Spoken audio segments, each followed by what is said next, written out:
Buenos días, ¿cómo están? ¿Qué tal su semana? ¿Sí? Nos vemos de apagadones. ¿Tienen frío? No, no hace frío. Digo, el aire está fresco, pero está a todo dar, ¿no? Digo, hay quienes pueden ser friolentos y bueno, pues se entiende, ¿verdad? Bueno, pues qué gusto para los que hicieron cara de otra vez tú. Sí, me toca otra vez a mí. Es un gusto poder compartir la palabra con ustedes. Me da gusto estar otra vez aquí, poder predicar el día de hoy y que el Señor pueda hablar a nuestras vidas, pueda transformar nuestros corazones y que podamos seguir en esta obra hasta que Cristo venga. ¿Cuántos dicen amén? Ok, vamos a continuar con nuestra serie el día de hoy. Seguimos en el libro de los Hechos. ¿Alguien ya leyó todo el libro de los Hechos? ¿Puede levantar su mano? Eso, muy bien. Hombre, estrellitas. Ok, me da mucho gusto. Eso es muy bueno porque te ayuda a tener un mejor contexto de lo que estamos predicando y puedes entenderlo mejor, y a la hora de verlo en los grupos comunitarios también te va a ayudar mucho para poder compartir, para poder ayudar a otros y sobre todo para que lo puedas vivir, que es lo más importante. Ok, entonces vamos a ir a Hechos capítulo 8. Nos quedamos en el 8:2, leímos hasta el 8:1 si recuerdas. Así es que vamos a orar. Le voy a dar lectura y comenzamos con la porción que nos toca ver el día de hoy. Padre, gracias esta mañana por este día tan hermoso que nos regalas, con este clima, con este sol, con este ambiente, Señor, en donde te ruego, Señor, que el corazón de mis hermanos esté dispuesto para escuchar tu palabra. Te ruego que tú seas en nosotros, Señor, y que puedas convencernos por medio de tu Espíritu Santo de pecado, de justicia y de juicio, Señor, y que tú seas exaltado esta mañana por medio de la predicación. Permítenos adorarte por medio de la predicación y, Señor, te pido que todo lo que yo vaya a decir, Señor, esté sujeto y sometido a tu voluntad, a tu palabra, y que seas tú hablando y no mi persona, no mi corazón y no mi mente, Señor. Te ruego que podamos salir transformados de este lugar y que todo lo que hagamos, digamos y pensemos siempre sea para tu gloria y para tu honra. Ponemos este tiempo en tus manos en el nombre de Jesús. Amén. Amén. Muy bien. Vamos a ir a Hechos 8 y voy a leer desde el 2 hasta el versículo 8. Hechos capítulo 8, del 2 al 8. Hechos 8, del 2 al 8. Dice: algunos hombres piadosos sepultaron a Esteban y lloraron a gran voz por él. Pero Saulo hacía estragos en la iglesia, entrando de casa en casa y arrastrando a hombres y mujeres los echaba en la cárcel. Así que los que habían sido esparcidos iban predicando la palabra. Felipe, descendiendo a la ciudad de Samaria, les predicaba a Cristo, y las multitudes unánimes prestaban atención a lo que Felipe decía, al oír y ver las señales que hacía. Porque de muchos que tenían espíritus inmundos, estos salían de ellos gritando a gran voz, y muchos que habían sido paralíticos y cojos eran sanados. Y había gran regocijo en aquella ciudad. Cuando estaba más joven, sí soy joven, recuerdo que en algunos momentos de mi adolescencia, cuando estaba de necio, ¿cuántos han sido adolescentes aquí? Todos tienen que levantar la mano, ¿verdad? Ok. Sí, porque los vi como así de, ¿yo, adolescente? Sí, tú fuiste adolescente. Acuérdate cuando eras adolescente. Bueno, cuando andaba de adolescente, de puberto, era un muchacho necio como cualquier puberto. Y recuerdo que mi padre siempre me decía que seguramente era algo que su padre le decía. Me decía, lo bueno es enemigo de lo mejor. Fíjate, va otra vez. Lo bueno es enemigo de lo mejor. Dile al de al lado. Lo bueno, dile, Meche, dile. Lo bueno es enemigo de lo mejor. Lo bueno es enemigo de lo mejor. Y muchas veces nosotros pensamos que hacemos cosas buenas y que tenemos cosas buenas, pero no nos damos cuenta que siempre va a haber algo mejor que eso que nosotros pensamos que es bueno. De hecho, siendo cristianos, siendo creyentes, a veces pensamos que estamos haciendo cosas buenas cuando en realidad no estamos haciendo lo mejor. Y Dios siempre tiene lo mejor. Dios no tiene lo bueno, Dios siempre tiene lo mejor. Y quiero que puedas tener esto en mente durante todo el trayecto del texto que estemos leyendo esta mañana. Estamos entonces en el libro de los Hechos. Hace 8 días vimos exactamente lo que sucedió con Esteban, cómo Dios utiliza la vida de Esteban y la muerte de Esteban, porque a partir de este momento comenzamos un nuevo relato en el libro de los Hechos, una nueva etapa en el libro de los Hechos. Ya vimos entonces cómo el Señor los llama, los mantiene unánimes, los llena del Espíritu Santo, les da la promesa, que esto es muy importante, que también vamos a ver en un momento, la promesa de Hechos 1:8, ¿verdad? Que dice que recibirán poder para ser testigos en Jerusalén, en Judea, en Samaria y hasta lo último de la tierra. Y esa es la promesa. Entonces, a partir de este momento comienza la iglesia. Estos hombres son empoderados, son llenos del Espíritu Santo, pero no para hacer cosas locas o para andar haciendo cosas extraordinarias, no. Son empoderados para predicar la palabra, para compartir el evangelio, y entonces comienza la iglesia. Después Pedro se avienta a la primera predicación y así todo lo que hemos visto a lo largo del libro de los Hechos hasta este punto. Pero hasta este punto la iglesia estaba en un solo lugar. Estaba en Judea, estaba en Jerusalén y parecía que era una iglesia cómoda. Pareciera que era una iglesia que no quería cómo moverse. ¿Le suena familiar? Sí, es Pedrada. Una iglesia que más o menos se parecía un poquito a nosotros. Una iglesia que a lo mejor se acomodó, una iglesia que a lo mejor no estaba evangelizando. ¿Y sabes qué hizo Dios? Utilizó la muerte de Pedro, ¿para qué? Mira conmigo el versículo 2, el versículo 1 de 8:1. Dice: en aquel día se desató una gran persecución en contra de la iglesia en Jerusalén, y todos fueron esparcidos por las regiones de Judea y Samaria, excepto los apóstoles. Entonces, no se querían mover. Y Dios dijo: necesitamos movernos. Necesitamos que esto se empiece a expandir. Necesitamos que el evangelio empiece a crecer. Necesitamos que el evangelio se empiece a compartir. No podemos quedarnos en un solo lugar. Y además Dios había dado una promesa. ¿Recuerdan una vez más la promesa del 1:8? Que tenía que ser en Judea, en Jerusalén, ¿y en dónde? Samaria. Y fíjate cómo comienza el versículo 4. ¿Verdad? Así que los que habían sido esparcidos iban predicando la palabra, y Felipe descendió a la ciudad. ¿De dónde? De Samaria. Mis hermanos, la voluntad de Dios se va a cumplir sí o sí, y a pesar de ti. A veces pensamos que Dios nos necesita. Pensamos que Dios necesita de nosotros y que estamos llamados a ir a Cristo para las naciones. Y no es así. Dios no necesita de ti. Dios va a cumplir su voluntad contigo o sin ti. Pero qué maravilloso es que tú puedas responder al evangelio y puedas someterte a la voluntad de Dios y ser partícipe de que esto se pueda llevar a cabo. Ahora, encontramos entonces la siguiente parte de este texto, donde vemos a un personaje que entra en escena, y ese personaje es Felipe. ¿Alguien sabe quién es Felipe? Mi amigo, ok. ¿Algo más que un amigo? Un diácono. Hace 15 días, en el capítulo 6, vimos entonces cómo es que se eligen los diáconos, ¿recuerdan? Y dentro de esos 7 diáconos que se habían elegido estaban Esteban y estaba ¿quién? Felipe. Qué casualidad, ¿no? Fíjate cómo Dios no envía a un pastor, Dios no envía al plantador, Dios no envía al apóstol, Dios está mandando al diácono. Dios envía al diácono a Samaria para predicar el evangelio y que Samaria pueda ser evangelizada. Y es curioso porque uno puede decir, no, pues el orden es el siguiente, a lo mejor va a mandar a Pedro, ¿no? O sea, Pedro, se lo merece Pedro, ¿no? O Juan, o cualquiera de los que me digas. Pero no, Dios manda a Felipe. Primero muestra la defensa del evangelio y lo que Dios hace en la vida de una persona que entiende y que vive estas verdades en la vida de Esteban, y luego es muerto por causa de ese evangelio, y después toma a Felipe y lo manda a que se siga extendiendo el reino. Estos diáconos que aparentemente solo iban a servir para servir mesas, esos diáconos estaban siendo enviados a predicar la palabra del Señor. ¿Cuántos quieren ir a una misión a predicar el evangelio? ¿Nadie? Qué bueno que me dicen para no mandar a nadie. Pero este tema se ha distorsionado mucho.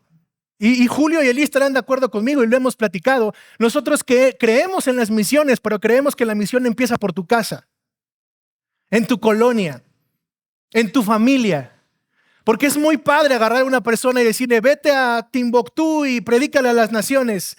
Pero ¿qué pasa con tu propio país? ¿Qué pasa con tu propia familia?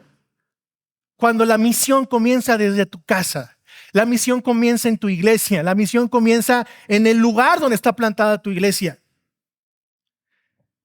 Pero vemos entonces que Dios elige a este diácono, a este hombre que cumplía esos requisitos, a este hombre que es lleno del Espíritu Santo, a este hombre que entiende la fe y que está firme en esa convicción y en esa fe, y que después de haber visto lo que pasó con Esteban, él pudo haber dicho, híjole, ¿saben qué? Pues me va a pasar lo mismo, me van a apedrear.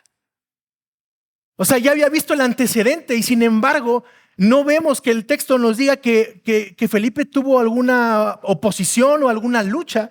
Sin embargo, él va y predica. Y además el texto nos permite hacer un pequeño zoom en Saulo.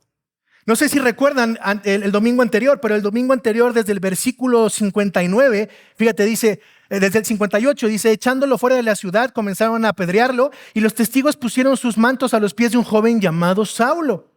Y mientras lo apedreaban, Esteban invocaba al Señor y decía, Señor Jesús, recibe mi espíritu. Versículo 60 del capítulo 7. Cayendo de rodillas, clamó en alta voz, Señor, no les tomes en cuenta este pecado. Habiendo dicho esto, durmió y Saulo estaba de completo acuerdo con ellos en su muerte. Y luego comienza el versículo 1, ¿verdad? En aquel día se desató una gran persecución en contra de la iglesia de Jerusalén y todos fueron esparcidos por las regiones de Judea y Samaria, excepto los apóstoles, verso 2, hasta el versículo 3, perdón. Pero Saulo hacía estragos en la iglesia, entrando de casa en casa y arrastrando hombres y mujeres y llevándolos a la cárcel. Wow. O sea, el texto se está enfocando primero en Esteban, ahora estamos viendo a Felipe, pero hay un pequeño paréntesis ahí con Saulo. Y todos sabemos quién es Saulo. Pero qué interesante que el Señor, a través de Lucas, nos permite ver cómo hay un tipo que empieza a hacer cosas en contra del evangelio, en contra de los cristianos, y pareciera que hasta ahí se quedaba. Obviamente ustedes saben lo que sigue en la historia, pero no lo vamos a ver ahorita, lo vamos a ver más adelante. Pero es interesante ver cómo empieza a participar este hombre y cuál es el papel que juega dentro de la historia. Pero regresemos nuevamente a Felipe. Perdón por el paréntesis, pero creo que es importante. Felipe entonces comienza en Samaria porque la iglesia es esparcida. La iglesia se empieza a esparcir para que el reino siga extendiéndose. Pero fíjate qué interesante, mira conmigo lo que dice el versículo 7 del capítulo 8. Dice, porque de muchos que tenían espíritus inmundos, estos salían de ellos gritando a gran voz, y muchos que habían sido paralíticos y cojos eran sanados. Y versículo 8, y había ¿qué? Gran regocijo en aquella ciudad. ¡Wow! ¡Qué interesante! ¿A cuántos les gusta sacar demonios? Uno por allá, dos. ¿Alguien ha experimentado esta forma? Yo sí. Yo vengo de un lugar donde literalmente sacábamos demonios. Yo te puedo contar que sí vi cosas bastante extraordinarias. No voy a perder mi tiempo hablando de eso, pero sí existe y sí sucede.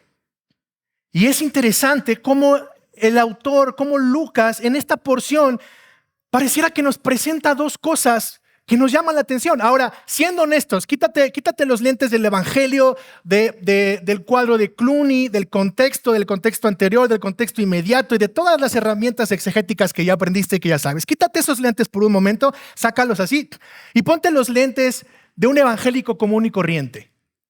Y ahora vamos al texto. ¿Y qué es lo que más te llama la atención del texto? ¿El versículo 7 o el versículo 4, 5 y 6? Siendo honestos, si lo lees así a bote pronto, ¿qué es lo que más te llama la atención? El versículo 7, ¿verdad? Porque dices, no inventes, dice que muchos que tenían espíritus inmundos, estos salían de ellos gritando a gran voz y muchos que habían sido paralíticos y cojos eran sanados. ¡Wow! Y hasta te lo puedes imaginar, ¿no? Puede ser que haya alguien aquí o conozcas a alguna persona que haya visto que un paralítico se levantara. Hermano, yo vi cómo le creció una uña a un niño. Yo lo vi con mis propios ojos. Oramos por ese niño y le creció la uña al niño. Yo lo vi. Yo no estoy diciendo que esas cosas no existan. Yo no estoy diciendo que Dios no pueda hacer eso, porque entonces estaría diciendo herejías. Dios es soberano, Dios es poderoso y Dios puede hacer lo que quiera porque es Dios. Yo no te estoy diciendo eso, pero nota cómo nuestra carne y nuestro corazón caído siempre tiende a irse a algo que no es el evangelio, aunque parezca bueno. ¿Será bueno que la gente sea liberada de demonios que habitan en ellos? ¿Será bueno que los cojos sean sanados? ¿Será bueno que los paralíticos se levanten? ¿Cuántos de ustedes han recibido sanidad del Señor por una enfermedad? ¿Será bueno eso? Por supuesto que sí. Eso es bueno, porque todo lo ha hecho Dios. Pero lo bueno siempre es enemigo de lo mejor. Porque en la primera parte lo que el texto nos está enseñando es que Felipe estaba predicando la palabra. Los esparcidos estaban predicando la palabra y Felipe les predicaba ¿a quién? A Cristo. Felipe no estaba predicando su testimonio. Felipe no estaba diciendo lo que vio. Felipe no estaba contando su experiencia. Felipe les estaba predicando a Cristo. Pero desafortunadamente, tú y yo tenemos un corazón caído y siempre preferimos contar las experiencias y las cosas que parecen buenas y eliminamos lo mejor de nuestra conversación. Muchos de nosotros venimos de iglesias que hacían este tipo de cosas y que en su teología esta parte de liberar demonios era más importante que el evangelio. Y sí, Jesús, sí, la cruz, sí pagó por ti, sí, arrepiéntete. Pero si tú no eres liberado de demonios, tú no eres cristiano, ¿eh? Si tú no te vas a un encuentro y hay una liberación en ti, ¿cómo se va a vaciar el vaso para que entre el Espíritu Santo si el vaso está lleno de demonios? Si tú no eres libre para que el vaso esté limpio y el Espíritu Santo venga a morar en ti, tú no eres cristiano. Y entonces Jesús, y entonces la cruz, y entonces la sola gracia, el solo Cristo y la sola fe, entonces ¿de qué sirven? Si necesitas hacer algo tú para que el Espíritu Santo venga a morar en ti. Si necesitas hacer algo tú para que puedas ser salvo. Si tú necesitas ser libre por ti mismo para vaciarte para que alguien más venga y te llene.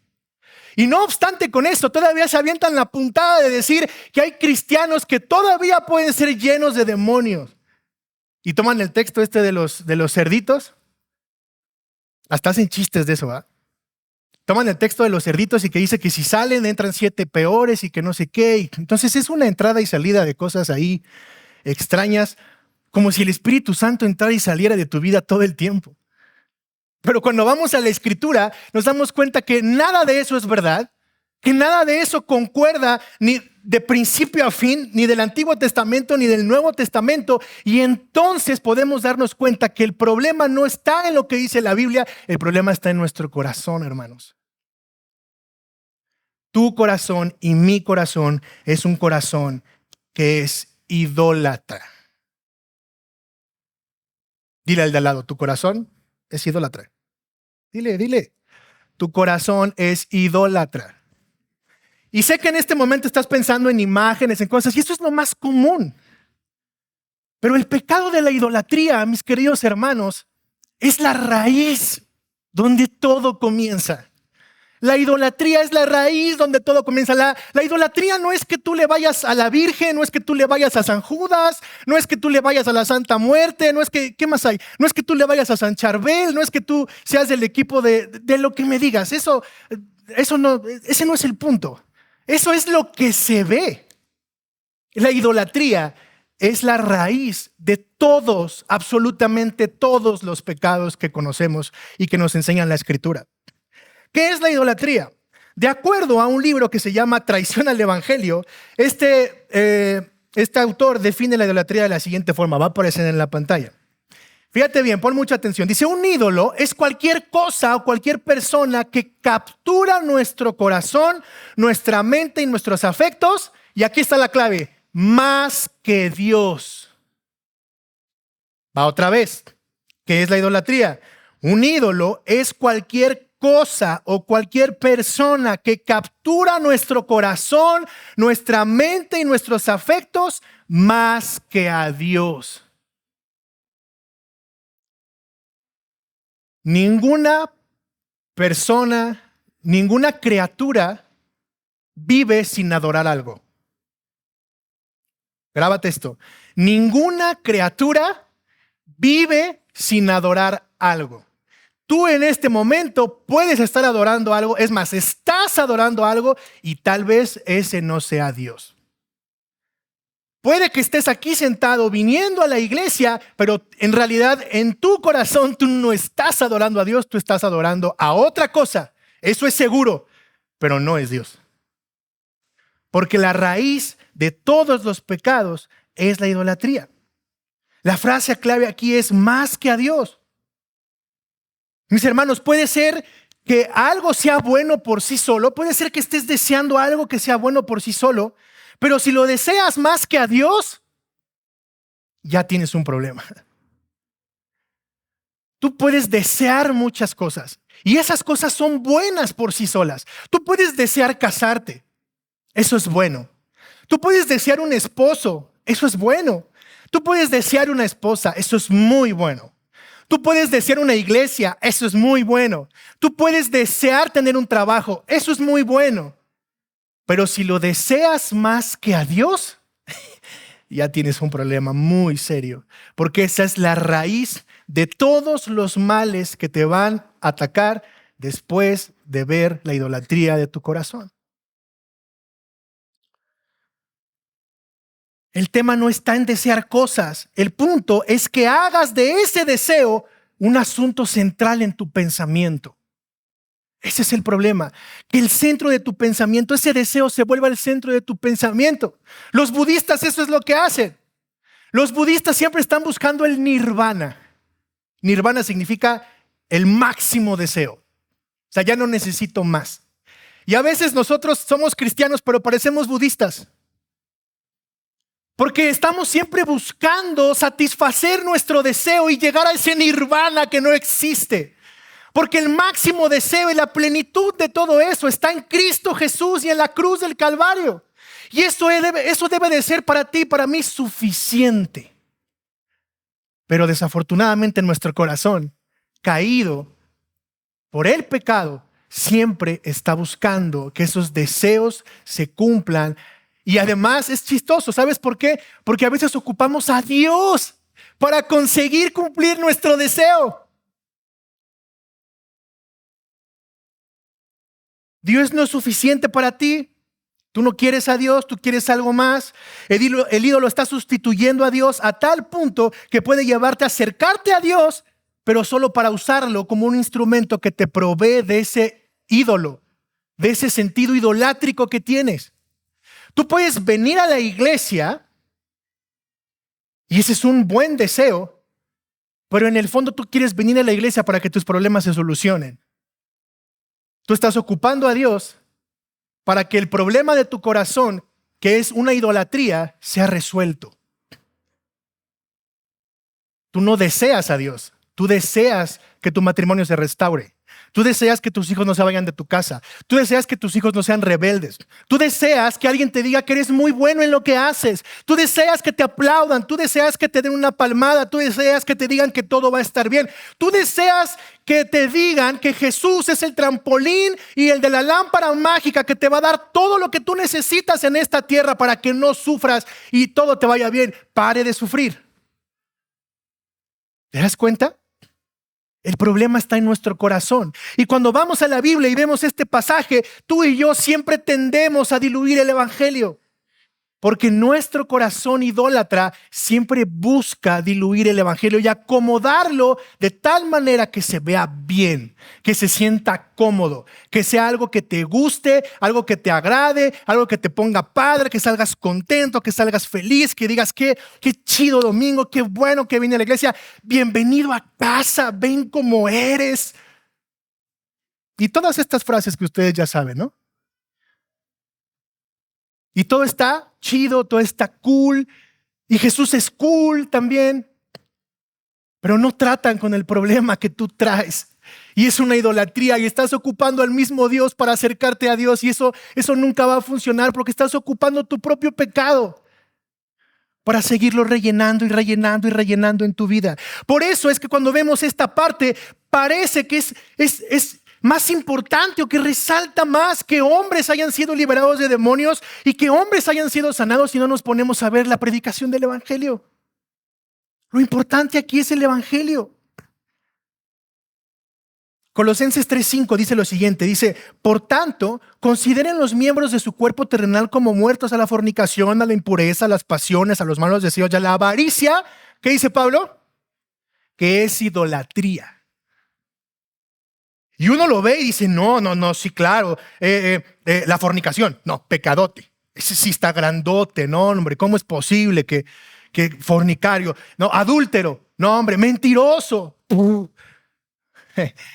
Pero hermano, esa es la punta del iceberg, porque la raíz de todo esto es la idolatría.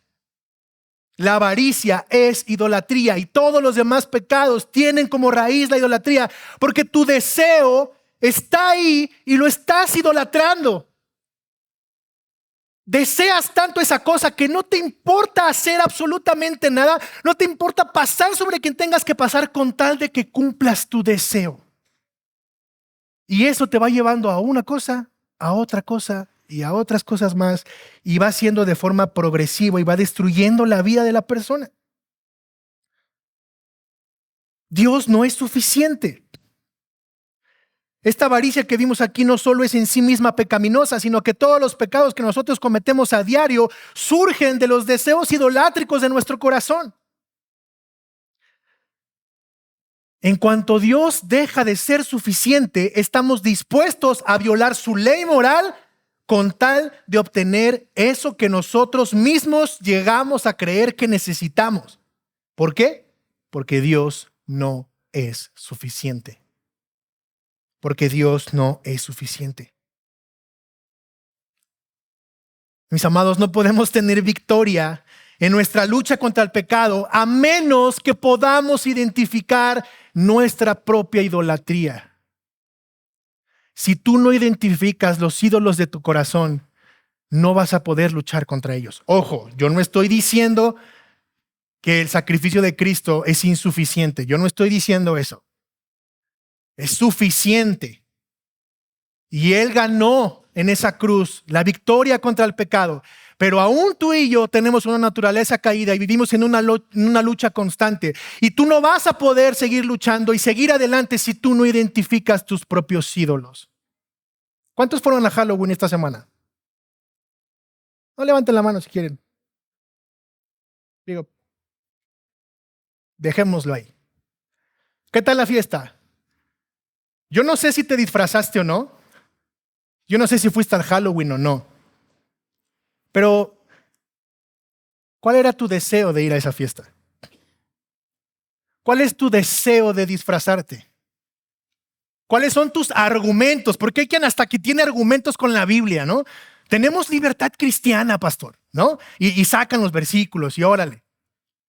¿Cuáles son tus argumentos bíblicos, según tú, para asistir a un Halloween y para disfrazarte? Piensa en esto. Ve a tu corazón.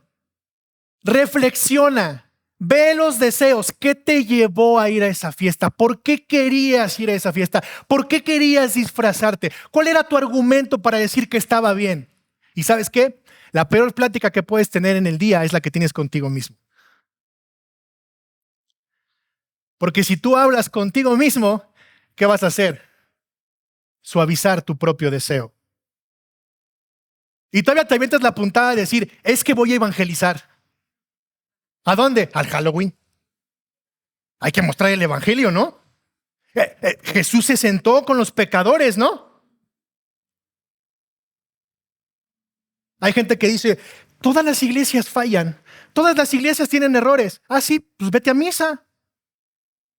No, ahí no, ¿por qué no? Si también es la iglesia, pero tiene muchos errores. Pues no, que todas las iglesias tienen errores. Pues vete a misa, vete con el Papa, ve que el Padre te dé agüita bendita y todo, pues ve a misa. ¿Te das cuenta? El punto es que el deseo de tu corazón, tu idolatría, no te permite ver más allá. Y cada vez vas tomando peores decisiones, cada vez estás pensando que estás más cerca de Dios, pero estás tan lejos de Dios porque tu propia idolatría no te permite ver en dónde estás parado.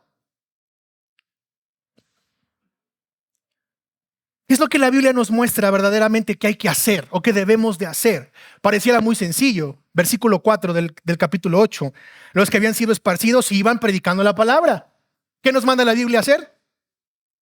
Predicar la palabra. Perfecto. Luego dice, versículo 5, Felipe, descendiendo a la ciudad de Samaria, les predicaba a Cristo. ¿Qué tenemos que hacer? La pregunta es, ¿eso es fácil de hacer? ¿Tú crees que es fácil pararse aquí y predicar cada domingo?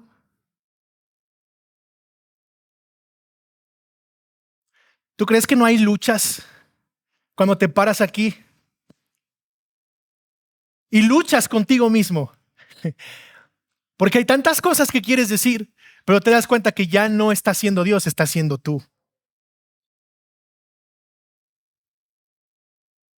Tú no sabes lo que el predicador puede estar pasando cuando se para aquí el domingo y lo que puede estar viviendo. Y cómo hay una lucha en el corazón del predicador, incluso contigo, aunque no prediques cada domingo. Cómo hay una lucha contigo. Cómo llegar. Imagínate, por ejemplo, teníamos a nuestros hermanos Jonathan y Katy en el hospital con su hijo enfermo. Y que tú les digas, prediquen el evangelio adentro. ¿Tú crees que no hay una lucha ahí? ¿Tú crees que no hay una idolatría en su corazón de decir, mi hijo se está muriendo, estoy sufriendo por ver a mi hijo aquí, y tú me dices, predica el evangelio a la gente que también está sufriendo aquí? Está papita, ¿no? Se puede hacer, ¿no? ¿Quién puede hacerlo? Levante la mano. Eso es una lucha. Eso es un ídolo que está en nuestro corazón y que la Biblia nos dice, predica la palabra, predica el evangelio, pero no nos dice, pero aguas porque vas a luchar contigo mismo. Aguas porque el ídolo de tu corazón está ahí y va a estar ahí hasta que Cristo venga y seamos glorificados. Y vas a tener que luchar con eso toda tu vida. Porque el problema no está en las personas, el problema no está en el mundo caído, el problema está en tu corazón, hermano. El problema está en ti, porque el pecado habita en ti. El problema no está en la iglesia, el problema no está en el pastor, el problema no está en tu esposo, el problema no es tu esposa, el problema no son tus hijos, el problema no es López Obrador, el problema es tu corazón. Tú eres el del problema. Porque la idolatría está en tu corazón y es algo que si no identificas te va a ir carcomiendo poco a poco. La Biblia entonces nos llama a predicar el evangelio, pero es muy difícil hacerlo. Y entonces encontramos a Felipe que lo hace y va a Samaria y predica a Cristo. Y encontramos también a Esteban que murió por predicar ese evangelio. Y encontramos a Pablo, que todavía no aparece en la historia, pero es una conversión increíble lo que Dios hace con Pablo. Así como es una conversión increíble lo que Dios ha hecho contigo. Mira lo que dice 1 Corintios 1, 22 al 24. Dice, porque la palabra de la cruz es necedad para los que se pierden, pero para nosotros los salvos es poder de Dios, porque está escrito, destruiré la sabiduría de los sabios y el entendimiento de los inteligentes desecharé. ¿Dónde está el sabio? ¿Dónde está el escriba? ¿Dónde está el que sabe discutir en este siglo? ¿No ha hecho Dios que la sabiduría de este mundo sea necedad? Pues ya que en la sabiduría de Dios el mundo no conoció a Dios por medio de su propia sabiduría, ve conmigo esto, agradó a Dios mediante la necedad de la predicación salvar a los que creen. ¡Wow! El poder está en la palabra predicada y en el evangelio. El poder no está en ti, no está en mí, no está en Felipe, no está en Esteban, no está en Pablo. El poder está en la palabra. Pero esta gente en el versículo 8 dice, y había gran regocijo en aquella ciudad. Esta multitud estaba bien contenta porque había demonios saliendo y porque había paralíticos caminando, y eso es bueno. Pero lo mejor era la predicación del evangelio para que fueran salvos y no lo podían entender. ¿Te das cuenta? La idolatría del corazón no les permite ver que hay algo más extraordinario que solo ser sano, que solo ser libre de los demonios, que ser salvo. si tú sigues deseando cosas vanas, cosas sin sentido, cosas que se van a ir, que se van a esfumar, que no te vas a poder llevar cuando te mueras. Si tú sigues anhelando esas tonterías en el corazón, te vas a carcomer en esta tierra, angustiado y frustrado porque no estás entendiendo cómo funciona el reino de los cielos.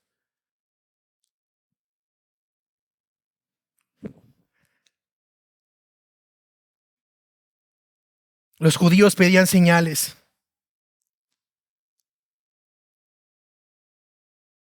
Querían, como dice el dicho, ¿no? Yo como Santo Tomás, hasta no ver, no creer, ¿no? Y así somos muchos de nosotros. Hasta no ver, yo no, hasta que no me lo prueben, yo no. Y no te das cuenta que la oferta de la salvación está ahí. Y te vas con lo bueno y dejas de ver lo mejor.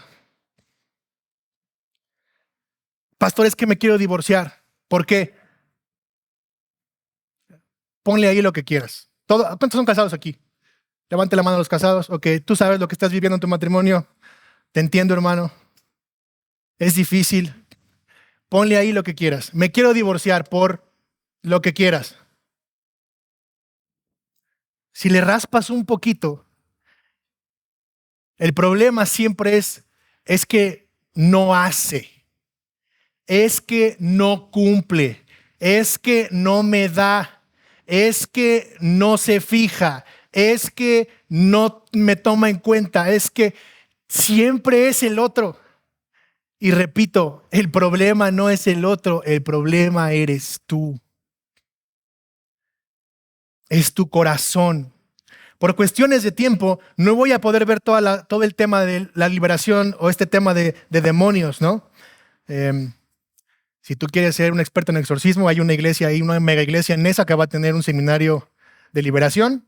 Ahí te puedes apuntar si quieres aprender a liberar. Adelante. Es sarcasmo, sí. Mateo 10:1. Mateo 12:38 al 45. Marcos 1:21 y Marcos 5 del 1 al 13. Estos son partes en la Biblia donde el mismo Jesús libera demonios. Pero te vas a dar cuenta que hay patrones muy interesantes. Número 1, ninguno de estos endemoniados era creyente. Y ya con eso creo que se parten todos. Ninguno de los endemoniados era creyente. Si tú encuentras una sola persona que haya sido liberada en la Biblia, que haya sido creyente, en este momento comenzamos en esta iglesia el ministerio de liberación. Estamos abiertos, ahí están los pastores y estoy seguro que están de acuerdo conmigo. La liberación de demonios es algo bueno en sí, las sanidades son buenas en sí, pero lo mejor es el evangelio que produce la salvación. Ahora, ¿cómo es que Felipe, cómo es que Esteban, cómo es que Pablo, cómo es que tú y yo podemos predicar el evangelio sabiendo que somos idólatras y que siempre vamos a tender a diluirlo o a fijarnos en cosas que son buenas, pero que no son lo mejor? ¿Sabes quién es el mayor ejemplo? Cristo Jesús. Jesús, la segunda persona de la Trinidad. Ese hombre que era 100% Dios y 100% hombre nos enseñó que lo más importante es la predicación del evangelio y lo más importante es ser fiel a la palabra. Mira conmigo Juan 12:49. Es el mismo Jesús hablando y dice: yo no hablo con autoridad propia. Jesús, la segunda persona de la Trinidad, hermano. Él mismo dice: yo no hablo con autoridad propia. El Padre, quien me envió, me ha ordenado qué decir y cómo decirlo.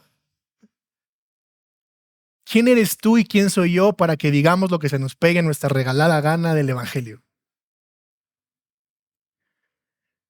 Versículo 50. Y sé que sus mandatos llevan a la vida eterna, por eso digo todo lo que el Padre me indica que diga. Marcos 1:1. Más tarde, después del arresto de Juan, Jesús entró en Galilea, donde predicó la buena noticia de Dios. ¿Qué predicó Jesús? La buena noticia de Dios. No dice, y entró liberando y haciendo y sanando. No, dice, predicó la buena noticia. Versículo 15, por fin ha llegado el tiempo prometido por Dios, anunciaba. El reino de Dios está cerca, arrepiéntanse de sus pecados y crean la buena noticia. No les dijo, sean libres de sus demonios y los enfermos sean sanados y todos van a entrar al reino de Dios. ¿Dice eso? No, no dice eso.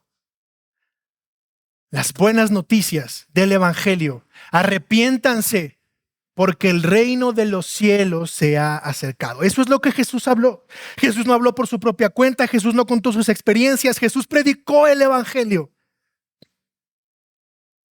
El poder del evangelio para la salvación de los perdidos. Eso no solo es bueno en sí mismo, eso es lo mejor que podemos escuchar. Eso es lo mejor que tú puedes leer. Esa es la mejor noticia que puedes llevarte en tu corazón. ¿Y sabes qué? Gracias a lo que Cristo hizo en la cruz, tú puedes recordar estas verdades del evangelio, y cuando estés a punto de luchar o que tu corazón y tus deseos te estén ganando por diluir el evangelio, por irte a un lugar donde se vea más padre o más bonito, donde encuentres a un hombre que predica y es muy elocuente y se ve muy padre y es muy bueno, pero cuando tu corazón realmente va al fondo y puedes encontrar el ídolo que está ahí, que te está agradando, pero que no está confrontando tu pecado, que no te estás dando cuenta que el problema está en ti y en tu corazón, y que Cristo no es exaltado, que la cruz no se hace más grande en tu vida porque la gracia transforma tu corazón, entonces puedes darte cuenta que eso es un deseo de tu corazón idolátrico y no es un deseo del evangelio. No necesito prohibirte, no veas a este, no veas a aquel, no veas a aquello. No, yo no estoy aquí para prohibirte, yo no soy policía. Pero mi trabajo como pastor es advertirte y mostrarte que la Biblia y todo lo que hay es bueno porque Dios lo creó. Pero nosotros estamos caídos y vamos a hacer que eso bueno sea pecaminoso y sea malo para nosotros mismos. Mis hermanos, Dios es fiel, pero no es fiel a ti, es fiel a su palabra. Dios no puede ser fiel a ti porque tú estás caído. Y tú siempre estás buscando sustituirlo por otro Dios. Dios no es fiel a ti, Dios es fiel a su palabra. Porque su palabra es verdad. Porque su palabra lo transforma todo.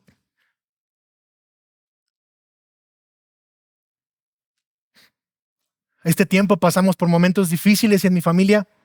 Seguimos pasando por momentos difíciles. Pero hace 3 semanas o 2 semanas ustedes pudieron ver que mi cuñada estaba en el hospital a punto de morir, que había nacido mi sobrino y que también estaba mal. Y me llamaba la atención los chats, los mensajes de un grupo que tenemos de amigos. Y todos en su buen deseo de que por supuesto saliera, de que pasara el problema, la tormenta, de que nos volviéramos a ver, de que mi cuñada no falleciera. Siempre tendemos a decir estas cosas: Dios es bueno, tranquilos. Pero eso es como de, Dios no va a permitir que se muera porque Dios es bueno. Pero ¿qué hubiera pasado si hubiera fallecido? ¿Dios deja de ser bueno? Y otros decían, Dios es fiel. Esto va a pasar porque Dios es fiel. Si no hubiera pasado como pasó, ¿Dios dejaría de ser fiel?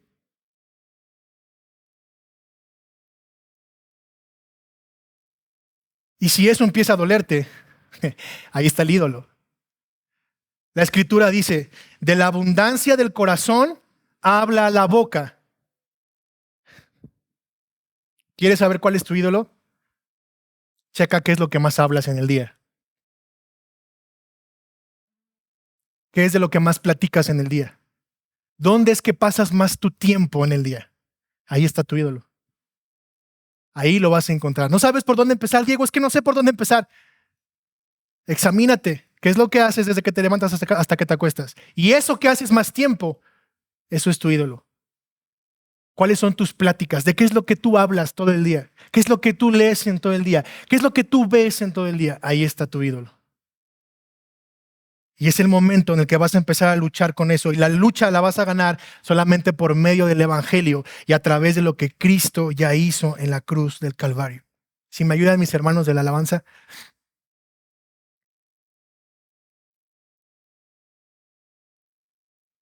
Dios es fiel a su palabra, no a tu persona ni a mi persona. La fidelidad de Dios está alineada al poder de su palabra y no a lo que tú y yo estemos dispuestos a hacer. Esta multitud escuchó el evangelio, pero se maravilló más por las liberaciones y por las sanidades. Próximo domingo, el pastor Julio va a continuar este relato y te vas a dar cuenta cómo esta multitud no fue salva. Y solo una pequeña parte dice que después se bautizó y fueron llenos del Espíritu Santo. Porque los demás solo se maravillaron por las liberaciones y las sanidades. Mi amigo que no eres creyente, que estás aquí, tú puedes decir, bueno, pastor, ¿y a mí esto de qué carambas me sirve? A mí qué me importa la gente de Samaria, ese tal Felipe, el tal Pablo, ¿eso a mí qué? Tal vez tú pienses, mi querido hermano, mi querido amigo, que eres libre porque puedes hacer lo que se te pegue la gana.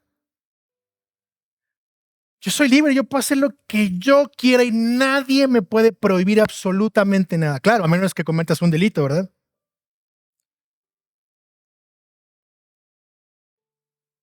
Pero en esa libertad que tú piensas que tienes, no necesitas salvación o la salvación, porque esa salvación la puedes fabricar tú solo. Yo no necesito salvación, yo soy libre, yo soy salvo, yo soy libre porque yo hago lo que se me pegue la gana. Yo vivo como yo quiero, nadie me dice qué hacer, las religiones no sirven, el cristianismo tampoco sirve. No importa, yo soy libre. Déjame decirte que tú estás fabricando tu propio Dios para seguir haciendo lo que tú quieres. Lo que no sabes es que tú no eres libre, sino que tú eres esclavo de tus propios deseos. Y cuando Satanás viene y toca tus deseos, ¿sí? Tú puedes decir, oye, pero nadie me obligó, yo decidí hacerlo. Efectivamente, tú decidiste hacerlo. Pero ese deseo pecaminoso, ya decidiste hacerlo. ¿Y sabes qué? Eso no te hace libre, eso te hace esclavo. Tú eres esclavo de tu propio pecado.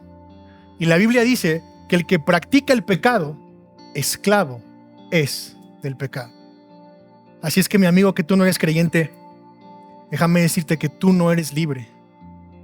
Tú piensas que eres libre, pero tú eres esclavo de tus propios deseos que te controlan y te dominan y te están llevando a la perdición. Pero hoy está la oferta del Evangelio. Está esa cruz donde tú puedes ir, donde tú puedes arrepentirte y puedes pedirle a Jesús que Él sea el centro de tu vida. Y al igual que nosotros, siendo creyentes, podemos reflexionar en nuestro cristianismo, ver nuestros ídolos y verdaderamente pedirle a Dios que Jesús sea el centro de nuestra vida. Ponte de pie conmigo.